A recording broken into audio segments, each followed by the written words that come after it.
मुल्क के समूरनि मसइलनि जो हल आवाम के फैसलनि से मुमकिन है। मौजूदा पार्लियामेंट के जानी वाणी अणपूरो छॾे वियो। पार्लियामेंट में थींदड़ कानून साज़ी भी तकरारी थी रही है। चीफ जस्टिस उमरता बंदयाल जा नेब कानून में तरमीम खिलाफ इमरान खान की दरख्वास्त रिमार्क्स। चीफ जस्टिस चयो त मौजूदा हुकूमत के कायम थिए 8 महीना थी चुका है। Election commission speaker ruling case में चयो हो त नवंबर 2022 में चूंडू कराने ला तैयार है। वफाकी हुकूमत के वकील मखदूम अली खान अदालत के आर्टिकल 184 ते एहतियात करण जो मशवरो ॾेई छॾियो। लाहौर हाई कोर्ट पारां इस्तीफ़ाउनि जी मंजूरी मुअतल करण बाद पीटीआई मेंबर्स पार्लियामेंट हाउस आमद। साजिदा बेगम, फौजिया बहरान, रुखसाना नवीद, आसमा नुसरत वाहिद, नफीसा खटक ऐं मोहम्मद मुर्तजा इकबाल सेनेट ऐं अपोजिशन लीडर शहजाद वसीम के चैम्बर पहुता। असेंबली इजलास में शिरकत न कई। पार्लियामेंट के गडियल इजलास में शिरकत जो फैसलो। कौमी असेंबली के स्पीकर राजा परवेज अशरफ चयो त खेनि लाहौर हाईकोर्ट जो फैसलो नाहे मिलियो।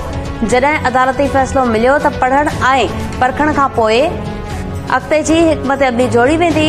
गुज़िरियल ॾींहुं पीटीआई जे 43 MNAs जे इस्तीफ़ाउनि जी मंजूरी मुअतल कई वई हुई। पंजाब के वॾे वज़ीर जे डिवाइस ते असेंबली टोड़ण वारे समरी ते सही न कई। उन करे इलेक्शन की तारीख़ ॾियण मुंहिंजी ज़िम्मेवारी नाहे। पंजाब के गवर्नर बलीगुर रहमान सूबे में चूंडुनि की तारीख़ ॾियण बाबति पीटीआई की दरख्वास्त ते लाहौर हाई कोर्ट में जवाब जमो कराए छॾियो। पीटीआई की दरख्वास्त दंड से गॾु रद्द करण की इस्तदा। पीटीआई के वकील दलील ॾींदे चयो त 13 अप्रैल का अॻु चूंडू थियण लाज़मी आहे। गवर्नर चूंडुनि की तारीख़ न ॾिनी त सदर ॾेई सघे थो। वफाकी हुकूमत के वकील लार्जर बेंच जोड़ने की इस्तदा कंदे चयो त अदालत पंहिंजो ज़हन अॻु ई ठाहे चुकी है। उन करे लार्जर बेंच जोड़ी वञे। इस्लामाबाद की अदालत अवामी मुस्लिम लीग के सरबराह शेख रशीद की जमानत वाली दरख्वास्त रद्द करे छड़ी। डिस्ट्रिक्ट एंड सेशन अदालत शेख रशीद की दरख्वास्त ते महफूज़ कल फैसलो ॿुधायो। शेख रशीद के वकील दलील ॾींदे चयो त संदसि असील इमरान खान के बयान जो हवालो ॾिनो। पीटीआई सरबराह का जांच करण बदिरां शेख रशीद के ही गिरफ्तार किया वियो। अदालत रिमार्क्स ॾिना त हिन मामले ते इमरान खान खिलाफ साज़िश जो केस नथो ठहे। मरी जी अदालत शेख रशीद जी जिस्मानी रिमांड वारी इस्तदा रद्द करे छड़ी। केस जुडिशियल रिमांड ते जेल मोकिलण जो हुकुम। नओं पलेस्तर लगाइण से इमरान खान नओं कूड़ ऐं नओं इल्ज़ाम लगाए थो। ही दहशतगर्दी कश्मीर ऐं क़ौमी सलामती ते क़ौमी क़यादत से गॾु वेहण लाइ तैयार नाहे। वफाकी वज़ीर मरियम औरंगज़ेब जी तनक़ीद। सोशल मीडिया ते जा बयान जारी कंदे मरियम औरंगज़ेब चयो त शहीदनि खिलाफ़ मल्हाईंदड़ ऐं हज़ारा बिरादरी जी जनाज़नि खे ब्लैकमेलिंग चवंदड़ मुल्क खे कीअं गॾु कंदो। क़ौम में नफ़रत, बद तहज़ीबी ऐं नफ़रत जो ज़हर पकड़ींदड़ इदारनि खिलाफ़ ज़हर उगासी रहियो आहे। इमरान खान पंहिंजी कूड़नि से बयाननि से दहशतगर्दनि की मदद करे रहियो आहे। परवेज खटक ईंदड़ इलेक्शन कंहिं ॿी पार्टीअ जी टिकट ते विढ़ंदो। खैबर पख्तूनख्वा के गवर्नर गुलाम अली जी दावा।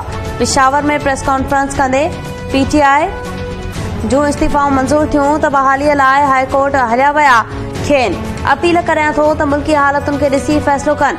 इल्ज़ामनि जी सियासत ख़त्म करे ऑल पार्टीज़ कॉन्फ्रेंस में वञी पंहिंजो मौक़िफ़ पेश कनि। इलेक्शन कमीशन हालतुनि खे ॾिसी चूंडुनि बाबति फ़ैसिलो करे। सिंध के एहतजाज खां पोइ मुल्क में नवनि सूबनि के क़याम बाबति क़ौमी असेंबली की कमेटी जो अॼोको रिथियल इजलास मुलतवी।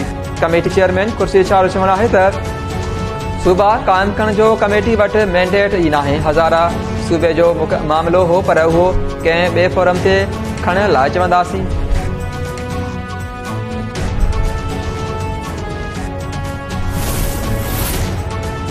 नाणे वारो वफ़ाकी वज़ीर इसहाक़ डार IMF से मुआहिदो थियण लाइ पुरुमीद। इस्लामाबाद में मीडिया से ॻाल्हाईंदे इसहाक़ डार चयो त IMF से ॻाल्हियूं जारी आहिनि। वफ़द से अॼु ॿीहर फाइनल राउंड थींदो। ॻाल्हियुनि बाबति सुठी ख़बर ॿुधाईंदासीं। Sindh high court Sukkur bench Sindh के तालीमी बोर्ड के मैट्रिक ऐं इंटर क्लास के शागिर्दनि खां इम्तिहानी फी वठण खां रोके छॾियो। अदालत पारां शागिर्दनि खां वरितल फीस वापस करण ऐं बिना फीस के इम्तिहानी फारम जमा करण जो हुकुम। सखर, लाड़काने, मीरपुर खास, हैदराबाद ऐं कराची बोर्ड से इंतजामिया के फैसले ते अमल दरामद की हिदायत। जस्टिस सलाउद्दीन पंवर रिमार्क ना त सिंध में 80 सैकड़ो माण्हू गरीब आहिनि। फीस किथां ॾेई सघंदा। मैट्रिक ऐं इंटर जा बिना फीस जे फारम जमा कया वञनि। अदालती हुक्म ते अमल न थियो त तौहीनी अदालत जी कार्रवाई कई वेंदी। अदालत सखर, नवाब शाह, लाड़काणो ऐं प्रकाश में बंद पियल स्कूल जो रिकॉर्ड भी तलब करे वरितो।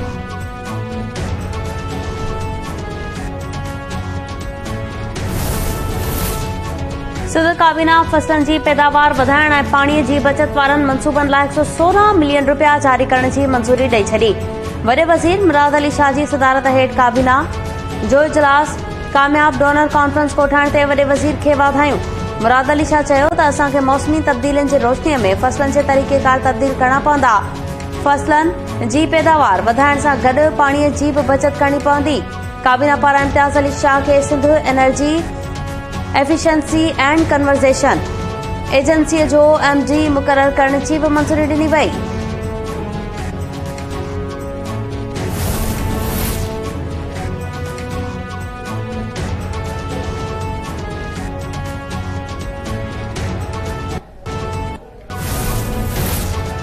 इंटर बैंक में ओपन मार्केट में रुपए जी भेट में डॉलर जी कीमत में वॾी लाज सां कारोबार जी शुरूआत। इंटर बैंक में डॉलर 4 रुपया 83 पैसा सस्तो, फी डॉलर 268 रुपया 50 पैसनि जो थी वियो। कोटड़ी वेझो पिशावर खां कराची वेंदड़ मुसाफ़िर ट्रेन वॾे हादसे खां बची वई। इलामा इक़बाल एक्सप्रेस स्टेशन भरिसां गाॾियुनि जी क्लिप निकिरण सबबि ॿिनि हिसनि में विरहाइजी वई। मुसाफ़िरनि में कीहाट पइजी विया, को बि जानी नुक़सान न थियो। मुल्क जे मुख़्तलिफ़ शहरनि खां ईंदड़ ट्रेनुनि खे हैदराबाद स्टेशन ते रोकियो वियो। घोटकी डिग्री कॉलेज जे इंतिज़ामिया किताब पूरा न हुजण जो जवाज़ ॼाणाए सभई शागिर्दनि खे कॉलेज खां ॿाहिरि कढी गेट बंदि करे छॾियो।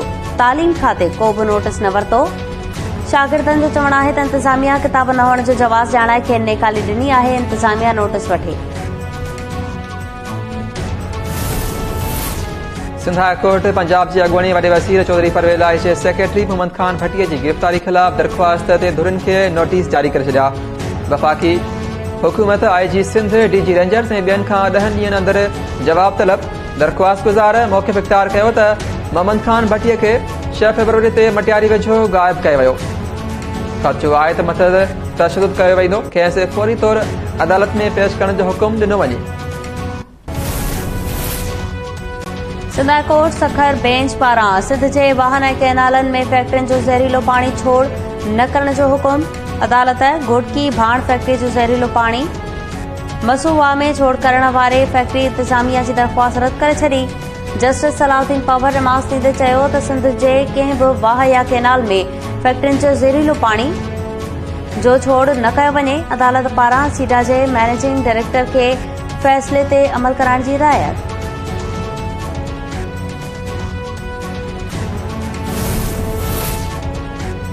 मलीर मां पुरस्कार नमूने गुम थी वियल 2 ॿारनि जो पतो न पियो, वारिस परेशान। 3 ॾींहं अॻु मक्सी ॻोठ मां पुरस्कार नमूने गुम थी वियल 4 वरियनि जी बनीन बलोच ऐं समो ॻोठ वासी 10 वरियनि जो नींगर सुमेर मल्हा बाज़ियाब न थी सघिया। वालदेन दाहियो त पुलिस ॿारनि जे बाज़ियाबी लाइ अञा ताईं कख वञी बीणो नाहे कयो। कुनेरी में मिर्चनि जी मयारी पैदावार लाइ लॻियल नर्सरियुनि जी मुआइने लाइ कोरियाची कोफिया सेंटर मां वफ़द जी आमद प्रोजेक्ट डायरेक्टर डॉक्टर चोगियांगिरी जी अॻुवाणी में वफ़द मिर्च मंडीअ में ऐं नर्सरियुनि जो दौरो करे मिर्चनि जी मयार जो जाइज़ो वरितो।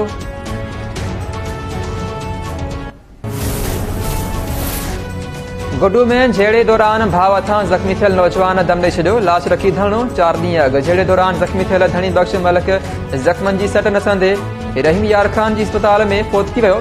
वारसनि जो गुडू थाणे आडोध रोड ते लाश रखी धरणो। ट्रैफ़िक रवानी मुअतल।